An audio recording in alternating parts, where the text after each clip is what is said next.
dia Fauzul ya, dia berkata darah saya ini halal, wajib potong leher saya katanya. Saya tidak habis pikir kenapa dia punya pikiran seperti itu. Dan kalau saya melihat Alkitab Bapak Ibu, tergenapi apa kata firman Tuhan ya. Mereka membunuh, membinasakan orang-orang yang percaya kepada Yesus. Mereka berpikir mereka dapat pahala dari Tuhannya. Mereka lagi beribadah kepada Tuhannya. Mereka lagi menyenangkan hati Tuhannya Bapak Ibu. Dan saya juga tidak habis pikir ya, apakah ada Tuhan yang diimani oleh setiap agama menyuruh untuk membunuh, membinasakan orang yang tidak seiman ataupun orang yang tidak seakidah? Saya kadang-kadang berpikir, apakah Tuhan senang atau Tuhan suruh? Iya, bunuhlah dia karena dia sudah keluar dari agama Islam. Bunuh dia, halalkan darahnya karena dia sudah keluar dari agama Islam. Apa iya Tuhan seperti itu ya? Kok jadi sesuatu hal yang sangat aneh kalau kita lihat ya. Masa Tuhan seperti itu? Kalau memang benar Tuhan seperti itu, berarti Tuhan tersebut bertentangan dengan sifatnya. Sifat apa? Sifat Rahman dan Rahimnya. Sifat apa lagi? Sifat sabar dan pengampunannya. Tuhan itu Bapak Ibu sangat panjang sabar. Dia maha pengasih, dia maha penyayang, dia maha sabar. Tetapi ketika ada orang yang mengatakan halal darah dia, wajib dibinasakan dan dibunuh, nah itu sudah bertentangan dengan sifat-sifat Tuhan Bapak Ibu ya. Sudah bertentangan. Maka sebagaimana yang sangat sering saya ulang-ulang, kalau seseorang dekat dengan Tuhan, orang tersebut bisa dilihat dari buahnya, bisa dilihat dari perkataannya. Kalau orang itu dekat dengan Tuhan, punya hubungan khusus dengan Tuhan, melekat dengan Tuhan, punya keintiman dengan Tuhan, maka orang itu akan kelihatan sifat-sifat Tuhan. Orang itu tidak akan suka menghina, orang itu tidak akan suka mencaci maki, orang itu tidak akan suka menghasut, orang itu tidak akan suka menghalalkan darah orang, membinasakan, membunuh orang, menghilangkan nyawa orang. Orang itu tidak akan. Orang tersebut selalu sabar. Orang tersebut bisa mengasihi. Orang tersebut bisa mengampuni. Kalau memang benar orang itu dekat dengan Tuhan. Makanya Alkitab mengatakan dengan secara tegas Bapak Ibu, berbohong kamu mengasihi Tuhan yang tidak kelihatan, sementara saudaramu yang di depan mata kamu benci. Ya, sangat berbohong. Kamu mengatakan mengasihi Tuhan yang tidak kelihatan, sementara saudara yang ada di depanmu yang kelihatan kamu benci, yang kelihatan kamu hina, yang kelihatan kamu olok-olok, yang kelihatan kamu ancam. Berbohong. Karena tidak mungkin kita mengasihi Tuhan yang tidak kelihatan, sementara orang, saudara, teman, sahabat, tetanggamu yang kelihatan kamu olok-olok, kamu caci maki. Jadi pengharapan saya selalu kepada Bapak Ibu semuanya, cobalah renungkan, benarkah agama mengajarkan kita kebencian? Benarkah? Dan kalau kita melihat ada berapa agama di Indonesia ini, 4 atau 5 agama ya. Apakah 4 agama atau 5 agama di Indonesia ini? Di antara agama-agama tersebut, mana agama yang paling sering mengatakan halal darah, yang paling sering mengatakan wajib dibunuh? Agama mana?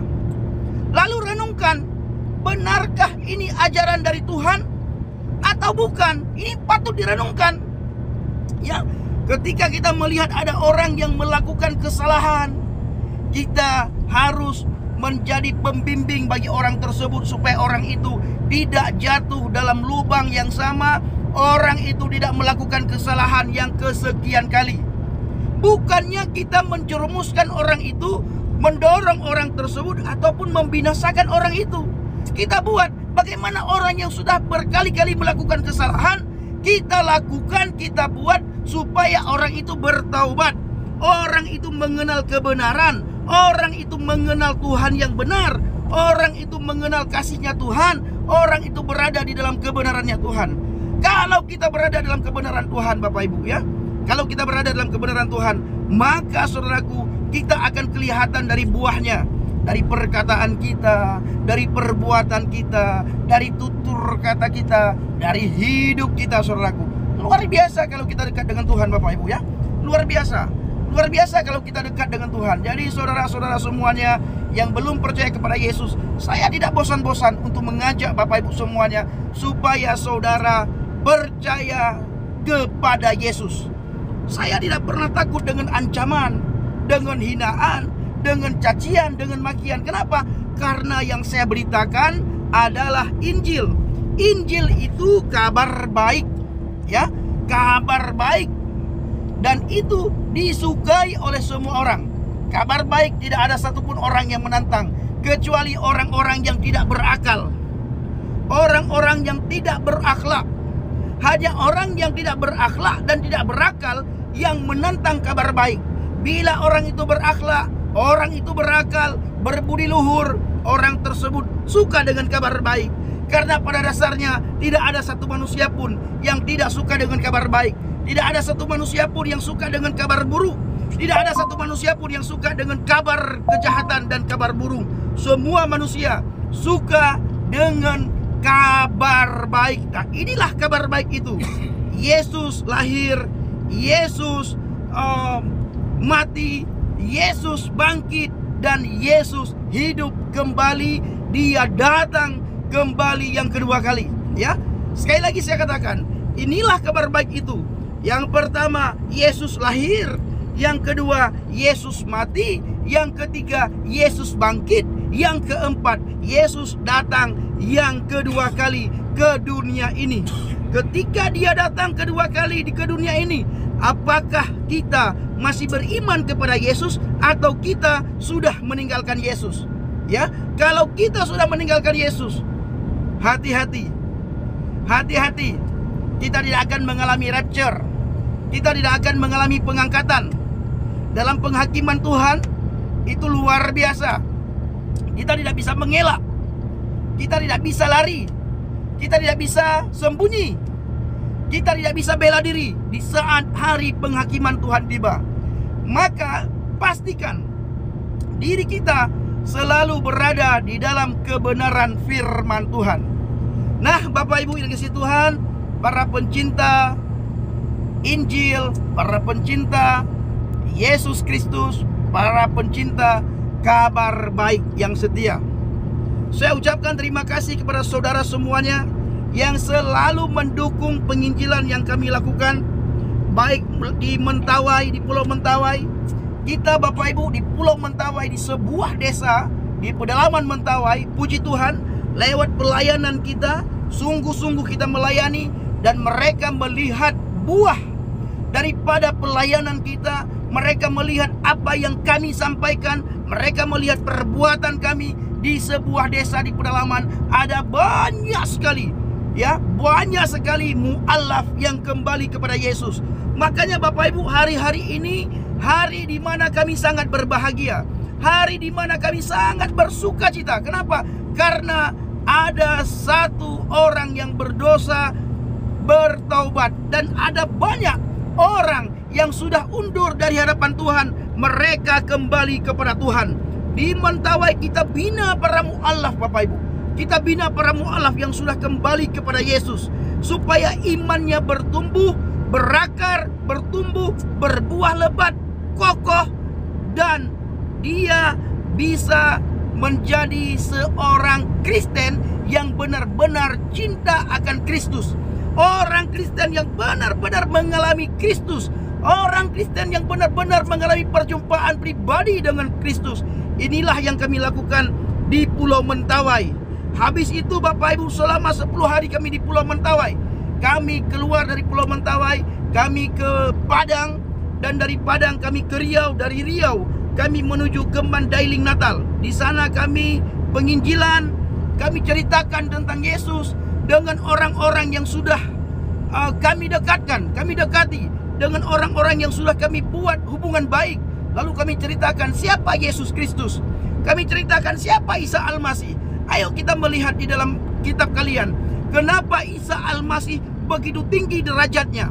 Isa Al-Masih sangat tinggi derajatnya, sampai-sampai dikatakan di dalam Al-Quran, Isa Al-Masih adalah hakim yang adil. Isa Al-Masih punya pengetahuan tentang hari kiamat. Isa Al-Masih akan dikatakan juga akan datang yang kedua kali. Dia adalah seorang terkemuka di dunia dan di akhirat. Itu Isa Al-Masih. Ayo lihat kenapa begitu tinggi derajat Isa Al-Masih di dalam Al-Quran. Cari tahu sendiri. Kenapa? Cari tahu lalu tanyakan kepada pemuka agamamu. Kami tidak mau mengkristenkan kalian, karena tugas kami memberitakan kabar baik, menceritakan man huwa Yasua, siapa yang dilahirkan, bagaimana Yesus lahir, bagaimana Yesus mati, bagaimana Yesus bangkit, dan bagaimana Yesus datang yang kedua kali. Tapi kalau kalian membandingkan, menyamakan antara Yesus dan Isa, ayo lihat Isa Al-Masih di dalam kitabmu. Jangan lihat Isa Al-Masih dalam kitab kami, karena di kitab kami tidak ada nama Isa Al-Masih. Nama Isa Al-Masih hanya ada di dalam Al-Quranul Karim. Sangat banyak nama Isa Al-Masih disebut dalam Quranul Karim. Sangat tinggi derajatnya Isa Al-Masih tertulis dalam Al-Quranul Karim. Dia punya pengetahuan tentang hari kiamat. Itu Isa Al-Masih, ya. Dikatakan oleh Allah Subhanahu wa ta'ala dalam surah Az-Zukhruf, Isa Al-Masih punya pengetahuan tentang hari kiamat. Sementara ada ayat Al-Quran yang mengatakan hari kiamat itu hanya di sisi Allah. Hanya Allah yang tahu hari kiamat. Tetapi Allah memberitahukan Isa Al-Masih punya pengetahuan tentang hari kiamat. Siapakah Isa Al-Masih ini? Ayo berpikir dengan akal yang sehat. Ada ayat Al-Quran mengatakan mengenai hari kiamat itu hanya Allah yang tahu. Tapi ada ayat Al-Quran juga yang mengatakan Isa Al-Masih punya pengetahuan tentang hari kiamat. Ayo cari tahu, kenapa Isa Al-Masih punya pengetahuan tentang hari kiamat, sementara nabi-nabi yang lain, rasul-rasul yang lain tidak punya pengetahuan tentang hari kiamat. Siapa Isa Al-Masih ini? Dalam hadis dikatakan Isa ruhullah wa kalimatuhu. Isa roh Allah dan kalamnya Allah. Itu dalam hadis. Dan ada ayat Al-Quran juga mengatakan fa arsalna ruhuna, maka kami mengutus roh kami dan dia menjelma di hadapannya menjadi manusia yang sempurna. Itu ada ayat dalam Al-Quran, ya. Isa Al-Masih menjelma menjadi manusia yang sempurna. Tetapi oleh penerjemah dibuat dalam kurung bahwa itu merujuk kepada Jibril. Padahal dalam teks asli berbahasa Arab tidak ada nama Jibril dalam teks asli berbahasa Arab. Tetapi oleh penulis, oleh penerjemah dibuat dalam kurung, ya, dibuat dalam kurung Jibril. Padahal dalam teks aslinya, saya ulangi, tidak ada nama Jibril tertulis dalam teks asli berbahasa Arab. Lalu Isa Al-Masih wajihan fid dunya wal akhirah. Isa adalah terkemuka, wajihan, terkemuka fid dunya wal akhirah, di dunia dan di akhirat. Tidak ada yang terkemuka di dunia dan di akhirat selain Isa Al-Masih. Tapi ada juga ayat Al-Quran mengatakan Musa itu terkemuka dekat dengan Allah, tapi bukan terkemuka di akhirat, ya. Musa tidak pernah terkemuka di akhirat. Cuma Musa tertulis dalam Al-Quran dia orang yang didekatkan dengan Allah, bukan terkemuka di akhirat. Itu Musa. Nah, saudaraku yang kasih Tuhan, ayo kalian cari tahu sendiri kenapa nama Isa Al-Masih sangat banyak ditulis dalam Al-Quran. Siapa Isa Al-Masih sesungguhnya? Lalu kalian cari tahu di dalam Al-Quran dan hadis kenapa Isa Al-Masih begitu tinggi derajatnya, ya. Isa Al-Masih begitu tinggi derajatnya. Kenapa Isa Al-Masih begitu tinggi derajatnya? Ayo cari tahu dalam Al-Quran dan hadis. Lalu Isa Al-Masih hakim yang adil. Cari tahu dalam Al-Quran kenapa Isa Al-Masih hakim yang adil. Lalu Isa Al-Masih datang yang kedua kali. Cari tahu kenapa Isa datang yang kedua kali. Tugas saya hanya mengajak kalian untuk berpikir, untuk berpikir, untuk berpikir. Bukankah kita sering sekali mengatakan ayo kita berpikir, ayo kita berpikir. Kita diberi akal untuk berpikir. Ayo, saatnya kita berpikir. Siapa Isa Al-Masih? Ya, saatnya kita berpikir, siapa Isa Al-Masih? Kenapa Isa Al-Masih begitu tinggi derajatnya di dalam Al-Quranul Karim? Ayo saudaraku yang dikasihi Tuhan semuanya. Nah, ini dia. Dan selesai kami pelayanan di Pulau Mentawai, kami ke Mandailing Natal, dan kami juga ke Tapanuli Utara, Bapak Ibu. Habis itu kami di Medan. Di saat kami di Medan, kami menguatkan anak-anak Tuhan yang baru bertobat, yang dari ujung Sumatera, yang dari Aceh. Ada Dika, ada beberapa orang lagi yang tidak perlu kami sebutkan namanya, yang tidak bisa kami sebutkan namanya. Kami bina selama kami berada di Medan. Dan juga kita berbagi berkat dengan mereka untuk menguatkan mereka, saudaraku ya. Karena mereka sudah ada yang terusir dari rumah, ada yang tidak boleh lagi pulang ke rumah. Ada banyak hal yang kami dengarkan kabar tentang mereka, bagaimana keadaan mereka setelah percaya kepada Yesus. Maka kami hadir untuk menguatkan mereka yang dari ujung Sumatera. Kami di Medan kemarin itu beberapa hari kami kuatkan anak-anak Tuhan yang baru bertobat, yang baru percaya kepada Yesus, supaya imannya kuat, imannya mantap, dan semangat di dalam Tuhan, sehingga dia bisa menghasilkan buah yang baik untuk kemuliaan nama Tuhan. Dan selanjutnya kami menuju ke Aceh Tenggara, Bapak Ibu. Di Aceh Tenggara, puji Tuhan, nama Yesus dipermuliakan. Sebagaimana firman Tuhan katakan, ketika ada satu orang yang berdosa bertobat, seluruh isi surga bersorak-sorai, seluruh malaikat di surga bersorak-sorai. Bapak Ibu, di daerah Aceh Tenggara ada satu keluarga percaya kepada Yesus, dan kami sudah serahkan kepada pendeta. Dan puji Tuhan, kita doakan supaya mereka boleh selalu berada di dalam Tuhan, kuat di dalam Tuhan, dan tetap kokoh di dalam Tuhan. Ini doa kita, saudaraku ya. Dan Bapak Ibu bawa dalam doa orang-orang yang sudah percaya ini, supaya benar-benar mantap di dalam Tuhan. Kita terus kuatkan lewat telepon, lewat WA, sharing Bapak Ibu, supaya mereka tetap kuat. Kita tidak akan publikasikan karena menyangkut beberapa hal, Bapak Ibu. Dan Bapak Ibu sudah tahu sendiri, ketika ada orang yang murtad percaya kepada Yesus, maka orang itu akan dipersekusi, orang itu akan diancam, orang itu akan diusir dari rumah. Inilah yang kita jaga. Maka satu keluarga yang baru bertobat yang ada di daerah Aceh Tenggara, kita berdua sama Bang JDP tidak publikasikan, Bapak Ibu. Nah, tugas kita semuanya adalah bagaimana kita bahu-membahu, bergandengan tangan untuk memberitakan Injil. Dan saya sekali lagi bersama dengan Bang JDP mengucapkan terima kasih kepada saudara yang selalu mendukung penginjilan kami, yang selalu mensupport penginjilan kami, yang selalu mendorong kami untuk melakukan penginjilan. Dan saudara selalu mengingatkan kami supaya kami selalu berhati-hati dalam penginjilan. Saya mengucapkan terima kasih bersama dengan Bang JDP. Saudara selalu mengingatkan kami, Bang Pendi, Bang JDP, hati-hati ya, banyak serigala, berhikmatlah, berhikmatlah, berhikmatlah. Tapi saudara juga selalu mengatakan, berani Bang Pendi ya, harus berani ya. Saya kadang-kadang berpikir dengan Bang JDP, Bapak Ibu suruh kami berhikmat, suruh kami berhati-hati, tapi Bapak Ibu juga mengingatkan kami, Bang Pendi tetap berani bersama dengan Bang JDP ya, maju terus ya bersama dengan Bang JDP ya. Kadang-kadang Bapak Ibu kami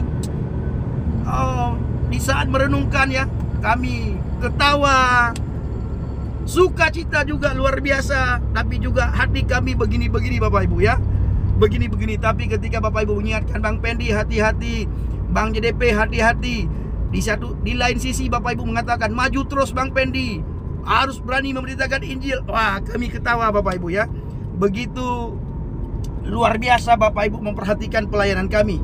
Terima kasih ya saudara ya. Kami juga mendoakan agar Bapak Ibu semuanya selalu dalam lindungan Tuhan, dijauhi dari segala mara bahaya, celaka maut, musibah, sakit, penyakit, ataupun dari hal yang tidak kita inginkan.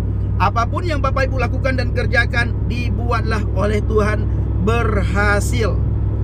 Terima kasih. Shalom. Kami tutup live-nya Bapak Ibu ya. Sehat-sehat semuanya.